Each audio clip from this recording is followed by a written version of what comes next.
তাৰিখৰ পৰা জিলাখনৰ অন্তৰ্গত বিভিন্ন স্থানত ইতিমধ্যে বিভিন্ন কাৰ্যক্ৰম হৈছে আৰু আজিও আমাৰ এই পতাকা উত্তোলন কাৰ্যসূচী আমি অৰ্গেনাইজ কৰিছোঁ।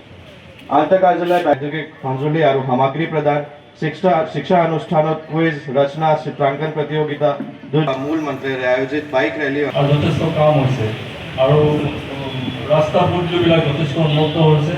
আমি আশা কৰিছোঁ ভৱিষ্যতেও যোৰহাট জিলাখন অসমৰ ভিতৰত ১ নম্বৰ জিলা। আজিৰ দিনটো আমাৰ সকলোৰে বাবে এটা গৌৰৱৰ দিন। 1983 চনৰ আজিৰ 1 জুলাইৰ দিনটোত যোৰহাট জিলা শিৱসাগৰ জিলাৰ পৰা এক সুকীয়া জিলা হিচাপে স্বীকৃতি লাভ কৰিছিল।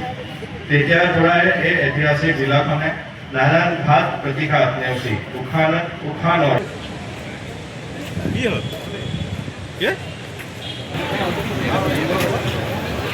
অসমৰ প্ৰত্যেকখন জিলাৰে ৪৫ বছৰ জিলা দিৱস হিচাপে উদযাপন কৰাত লৈছে।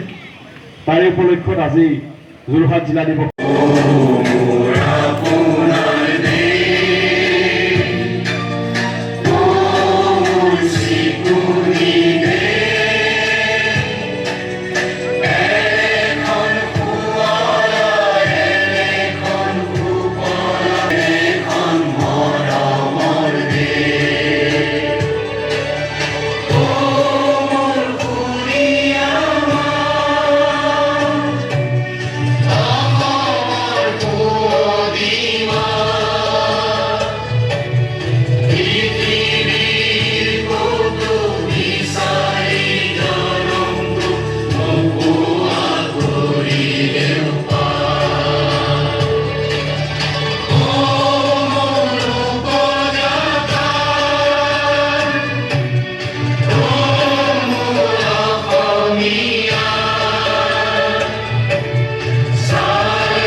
আপুনি চাই আছে ND24 সৰ্বশ্ৰেষ্ঠ নহয় সৰ্বোত্তমৰ দৌৰত।